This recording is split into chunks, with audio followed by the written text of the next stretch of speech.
신앙생활을 하면서 많은 영적인 경험들을 경험하게 됩니다.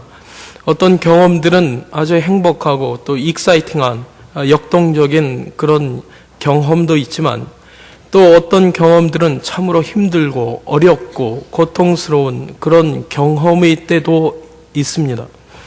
그러나 여러분, 어떤 상황이 되었든지 간에 그것이 영적인 경험이라고 한다면 이는 정말 우리에게 소중하고도 귀하고도 아름다운 영적 자산이 됩니다. 이 시간 바라고 그리고 축복하기는 이러한 신앙의 아름다운 경험들을 여러분 바라고 하나님 앞에 기대하십시오. 이 아름답고 소중한 기억들을 여러분 쌓아가면서 그렇게 하나님 앞으로 더 나아갑시다. 제게 있어서도 지난날 너무나도 소중한 영적인 메모리, 아름다운 영적 기억들이 있는데, 그런데 저는 제게 있는 영적 기억들을 돌아보니까 아주 많은 것들이, 아니 거의 대부분이 예배와 연관이 되어 있었습니다. 때론 기도하면서 응답받은 것도 있고 사역을 하면서 하나님의 역사를 경험한 적도 있지만, 그러나 제 기억 속에 정말 많고 좋은 영적인 메모리들을 기억하면 대부분 예배와 연관이 되어 있었다는 겁니다. 그런데 여러분, 이는 너무나도 정상적인 것이라. 왜냐하면 하나님을 경험하는 것 가운데 가장 하나님께서 우리의 마음을 만지시는 그 순간이 언제이냐, 그 하나님의 그 만지신 그 터치가 가장 많이 일어나는 그 시간은 예배이기 때문에 예배에 대한 메모리가 제 영적 메모리의 자산이라는 것은 지극히 정상적이다라는 것입니다. 우리 교회 7가지 핵심 가치 중 첫 번째는 무엇입니까? 대답하셔야죠. 제가 물어봤지 않습니까? 대답을 안 하시는 겁니까? 하나님께서 임재하시는 영감 있는 예배를 통해 하나님을 높여드리며 성령의 능력을 공급받습니다. 입니다. 본문 1절입니다. 하나님이여 찬송이 시온에서 주를 기다리오며. 정말 기가 막힌 시에서만 느낄 수 있는 그런 풍부한 느낌과 의미를 담은 그런 표현입니다. 찬송이 시온에서 주를 기다린다. 이것은 여러분, 주님께서 찬송을 기다리는 것이 아니고요, 혹은 내가 주님을 기다리는 것도 아니고요, 이는 뭐냐? 바로 나의 입에서 나온 찬송이 시온에서 주님을 기다린다라는 겁니다. 하나님을 예배하는 자, 그 마음, 그 영적 상태를 너무나도 아름답게 묘사한 부분이 본문 1절입니다. 나의 입에서 나온 찬송이 시온에서 주님을 기다리는 하나님을 아름답게 예배하는 자의 그 마음을 우리 연희교회 식구들, 우리가 밥을 같이 먹죠? 제가 식구라는 단어를 굉장히 좋아하는데 밥 같이 먹지 않습니까? 우리 식구들, 우리 그 식구들 모두의 마음에 품을 수 있기를 바랍니다. 이것이 우리의 가장 중요하고도 그리고 기본적인 것, 바로 예배임을 선포하고, 여러분, 우리 모두가 온전한 예배를 위한 온전한 예배자로 세워지기를 바라며 이 말씀을 들고 섰습니다. 바라기는 하나님의 말씀에 항상 하나님의 말씀이 감동 감화 받죠. 그러나 이때 더욱더 감동 감화 받아서 이가 여러분 삶의 결단으로 이어지고 온전한 예배를 위한 예배자들로 내가 세워지기 위한 결단이 이 시간 일어나길 바랍니다. 예루살렘 성전에서 예배하는 자가 있는데 그 예배자의 마음, 그의 지금 영적인 상태를 너무나도 기가 막히게 묘사했던 이 표현 속에는요, 예배자의 모든 것이 다 들어가 있습니다. 우선 여기서 가장 중요한 것이 있는데 그것은 뭐냐? 사모함입니다. 사모함. 성령 어떻게 받습니까? 와서 묻더라고요. 청년이 오시옵소서. 아멘. 순전한 마음으로 사모함 오시옵소서. 그러면 임하십니다. 그 사모함이 내 안에 있는가? 그 순전함이 내 안에 있는가? 찬송이 시온에서 주를 기다려오며 기다린다는 것, 이는 사모한다는 겁니다. 나의 찬송의 주를 기다린다는 것, 이는 바로 예배에 대한 간절한 사모함이 그대로 배어 있는 표현입니다.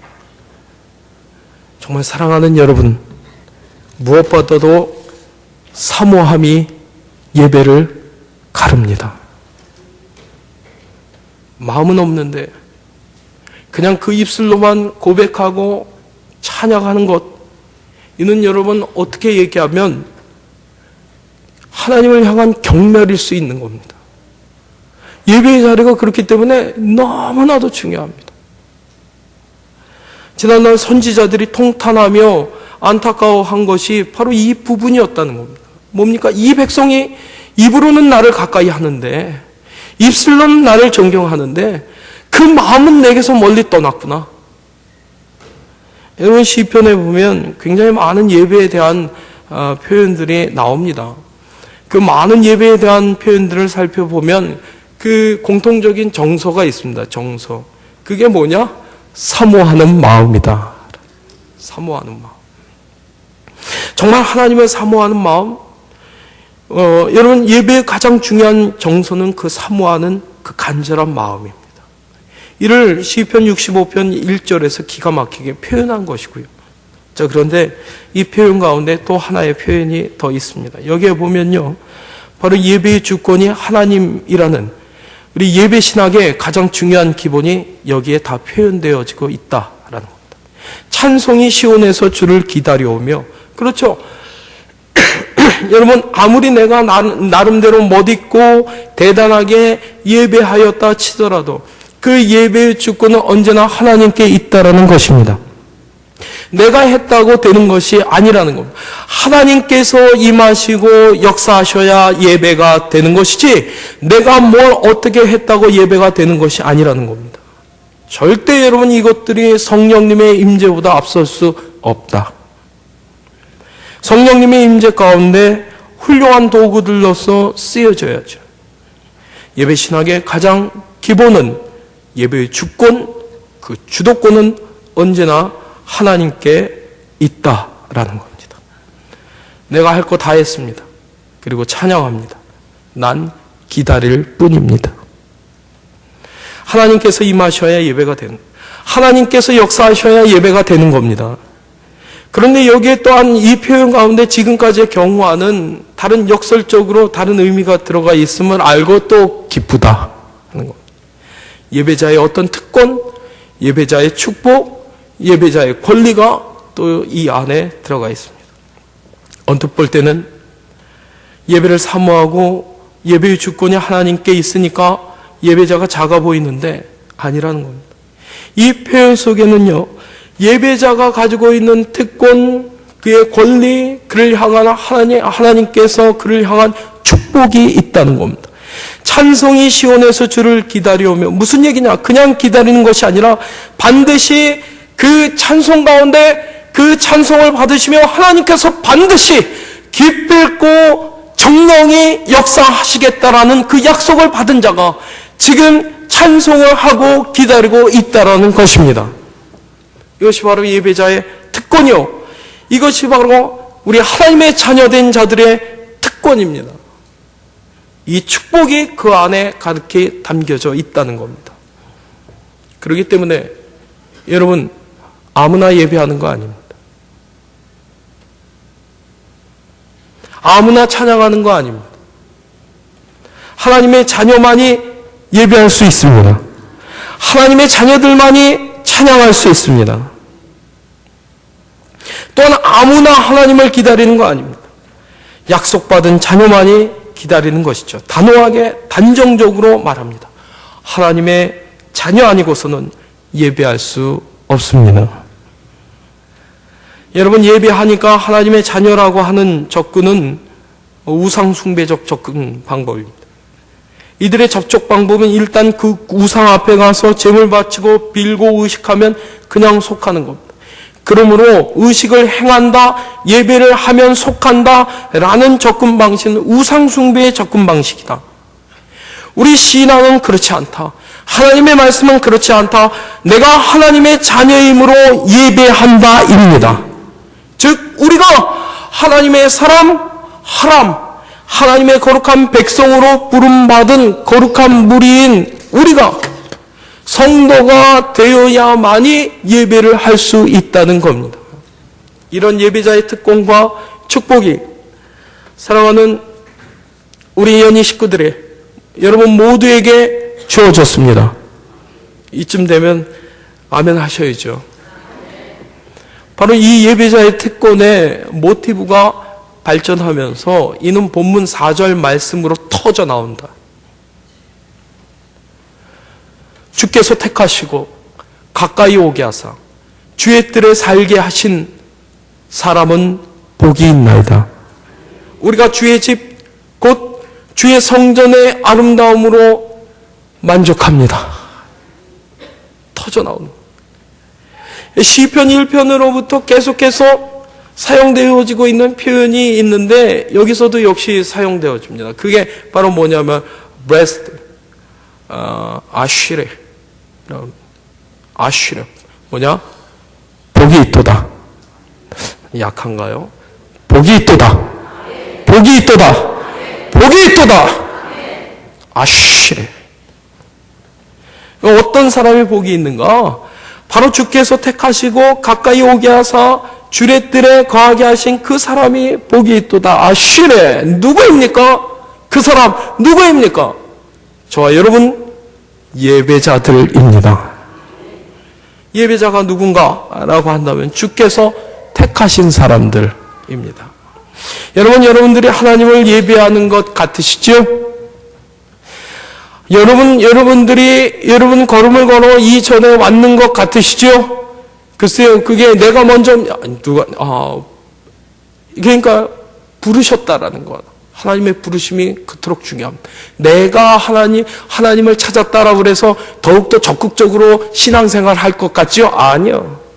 고난과 시험 가운데 그때는 내가 하나님을 찾아왔다라고 그러면 그냥 놔버리는 겁니다. 그러나 하나님께서 나를 부르셨다. 그러면 그 고난과 시험 가운데서도 나는 내가 어쩌지 못하는 겁니다. 왜? 하나님께서 택하셔 부르셨으니까. 그게 힘이 되는 겁니다. 그게 능력되는 겁니다. 하나님께서 가까이 오사 우리를 택하시고 뿐만 아니라 예배자는 주께 가까이 오게 하사 하나님께서 가까이 오게 하시니가 그리고 가까이 와 하나님을 아버지라고 부르는 예배자들입니다. 그리고 그 하나님의 앞에 그 뜰에 거하게 하시니 우리 예배자들은 아쉬레 복이 있도다는 겁니다. 우리는 생을 살아가면서 참으로 여러 가지 일들을 합니다.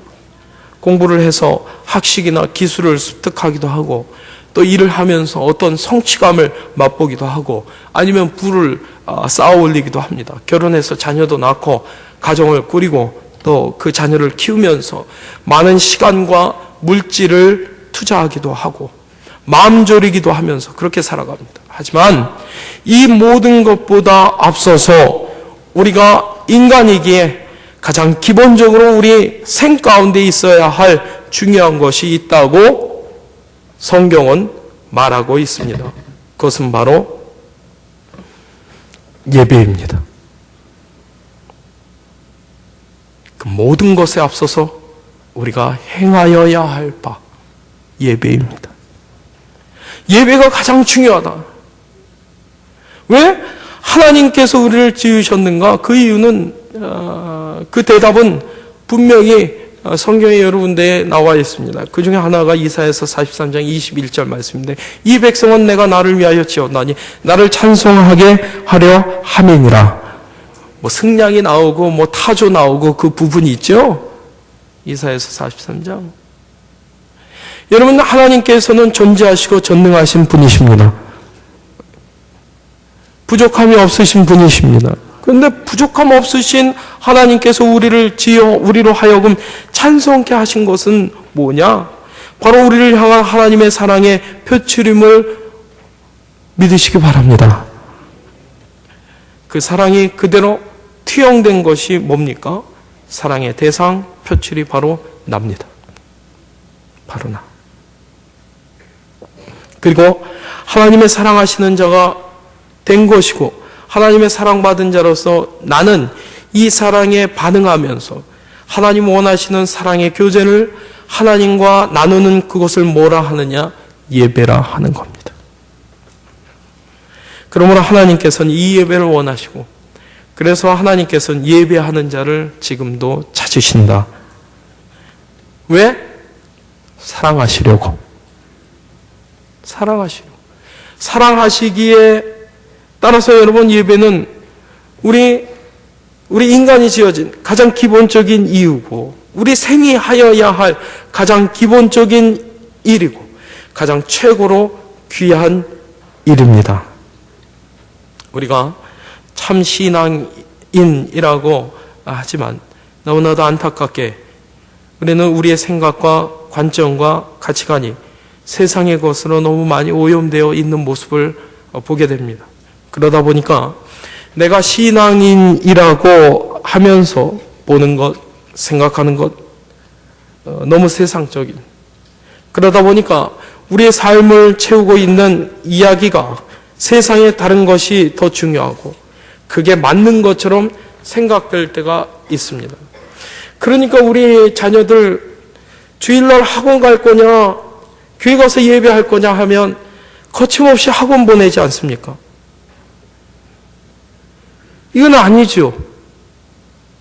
잘못된 거죠.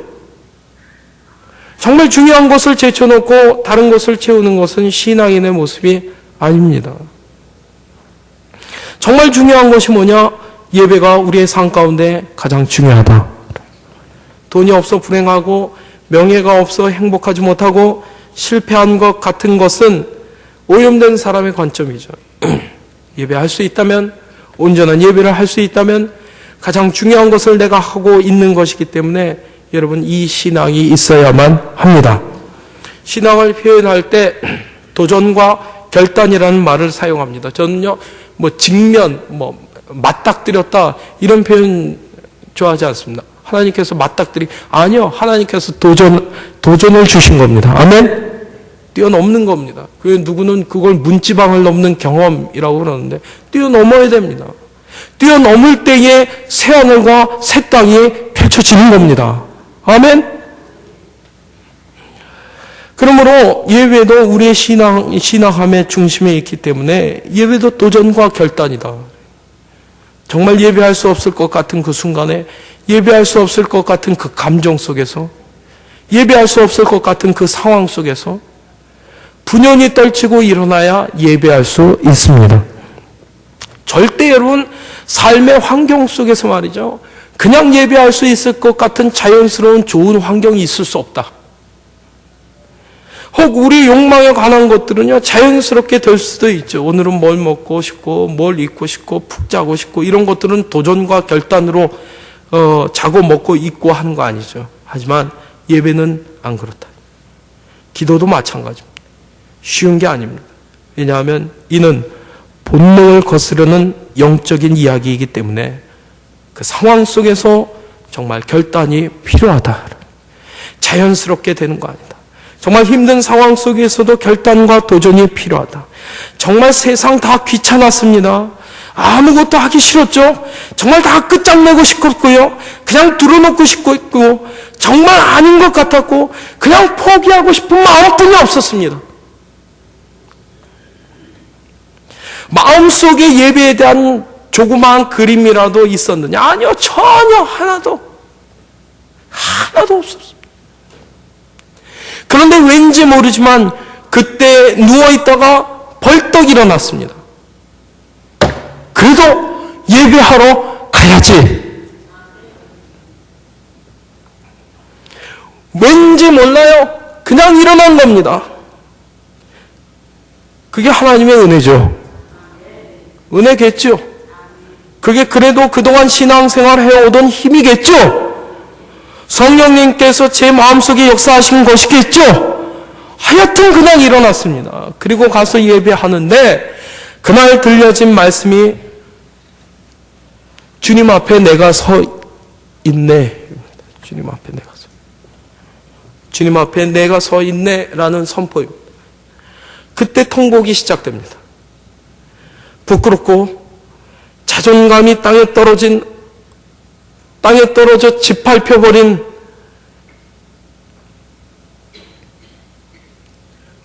그 환경에 있지만 나를 주님 감싸 안으시는데 따뜻하고 감사하고 그런 은혜를 경험했습니다.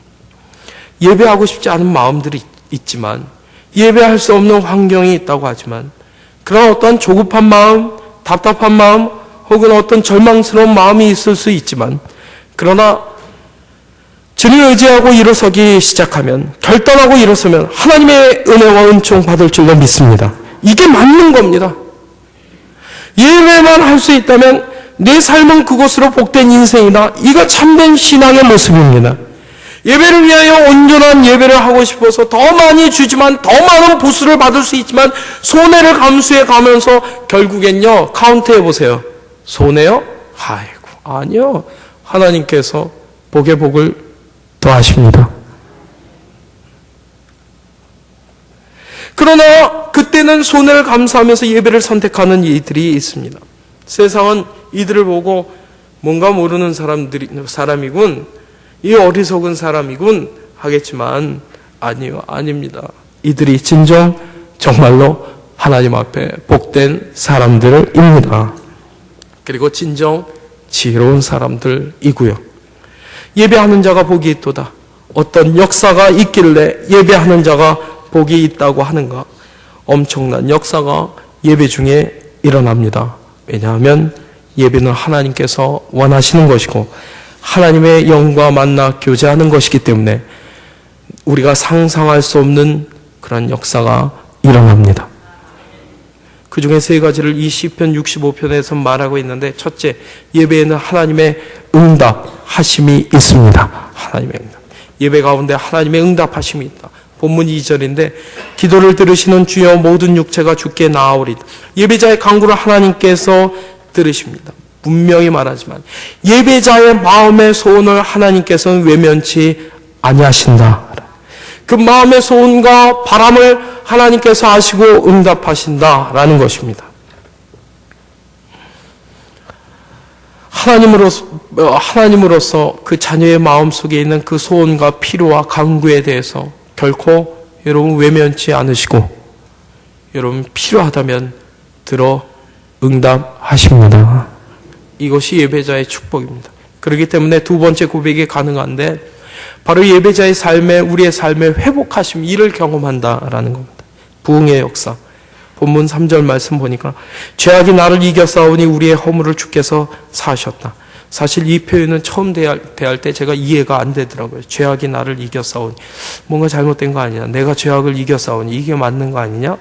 죄악이 나를 이겼으면 이거 어떻게 되는 거냐. 잘 모르겠더라고요. 그래서 다른 성경, 그래서 이제 대조를 해보죠. 다른 성경은 어떻게 표현되어져 있나 살펴봤죠. 그런데 표준 세번역이라는 성경이 있습니다. 거기에 이 의미가 참 잘 나타나 있는데 여기에선 이렇게 말합니다. 저마다 지은 죄 감당하기에 너무 어려울 때에 오직 주님만이 그 죄를 용서하여 주십니다. 이렇게 나와 있더라고요. 네, 그렇죠. 우리 인생 가운데 너무 힘든 것들 많죠. 여러분, 왜 그 현실의 문제 등한시하는 거 아닙니다. 어려움 압니다. 너무 힘든 것들이 있죠. 감당하기 힘든 죄들이 있습니다. 어려운 상황들 많죠. 계속되죠. 그런데 오직 주님만이 이 죄를 씻어주신다. 우리 아버지이시고 나의 하나님이시기 때문에, 나를 사랑하시기 때문에, 그러니까 하나님의 영이 내게 임했는데 상하고 찢기고 아파하는 것을 보고 그냥 보고 넘어가실 하나님이 아니시다. 만지시고, 아멘, 고치시고 회복하십니다. 이 사실 믿으십시오. 그러므로 예배하는 자가 복이 있는 겁니다. 이로 인해서 결론적으로 세 번째가 자연스럽게 따라온다. 그것은 바로 풍성하고 윤택한 삶, 이 삶이 일어난다. 그게 본문 65편 8절로부터 13절 말씀입니다. 이건요, 메시지를 듣지 않아도요, 우리가 이 말씀을 읽어도 감동이다. 그러니까 하나님께서 우리의 마음을, 우리를 마음 놓고 축복하신 내용이다. 이는 그러니까 같이 읽어줘야 된다. 자, 스크린에 나온 하나님의 축복의 말씀을 같이 읽습니다. 8절로부터 시작. 땅 끝에 사는 자가 주의 징조를 두려워하나이다. 주께서 아침 되는 것과 저녁 되는 것을 즐거워하게 하시며 땅을 돌보사 물을 대어 심히 윤택하게 하시며 하나님의 강에 물이 가득하게 하시고 이같이 땅을 예비하신 후에 그들에게 곡식을 주시나이다. 주께서 밭고랑에 물을 넉넉히 대사 그 일항을 평평하게 하시며 또 단비로 부드럽게 하시고 그 싹에 복을 주시나이다. 주의 은택으로 한 해를 관시우시니 주의 길에는 기름방울이 떨어지며 들의 초장에도 떨어지니 작은 산들이 기쁨으로 띠를 띄었나이다. 초장은 양떼로 옷 입었고 골짜기는 곡식으로 덮였으며 그들이 다 즐거이 외치고 또 노래하나이다. 아멘. 이런 축복이 우리의 삶 가운데 있습니다. 이는 여러분 경제적 풍요만을 말하는 것 아닐 것입니다. 물론 필요하다면 주님께서 그리하실 것입니다. 건강의 축복만 말하는 거 아닙니다.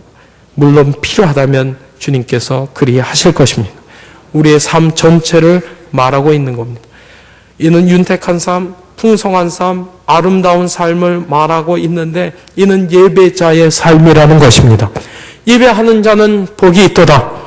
여러분 믿으십니까? 그러면 예배자가 되십시오.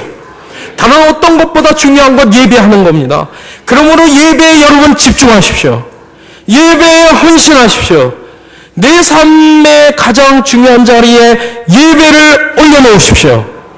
이때 놀라운 하나님께서 내 삶을 향하신 그 축복이 아름다운 아슈레 복이 있도다의 역사가 우리의 삶 가운데 복이 있도다 그 아슈레의 역사가 펼쳐질 줄로 믿습니다. 우리들의 관심이 좀 더 영적인 것들이 될 수 있기를 바랍니다. 세상적인 것에서 육적인 것에서 좀 더 영적인 것 하나님의 것으로 여러분의 우리의 관심과 우리의 흥미와 우리들의 대화가 그리 바뀌어 나아가기를 바랍니다. 일상적인 화제에서 내 삶의 화제와 관심이 달라지는 겁니다. 기도하고 싶다. 아멘. 예배하고 싶다. 하나님께로 좀 더 가까이 가고 싶다. 하나님의 마음으로 그들에게 향해 가고 싶다. 기도합니다. 사랑하는 주님, 예배자로 주 앞에 나왔습니다. 하나님 아버지, 우리가 주님 앞에 온전한 예배자가 되기를 원합니다. 예배자로 받는 마땅한 축복 가운데 있게 하여 주시옵소서. 주님 앞에 서 있는 자 아슈레 복이 있도다 아름답게 하여 주시옵소서. 예수님 이름으로 기도합니다. 아멘.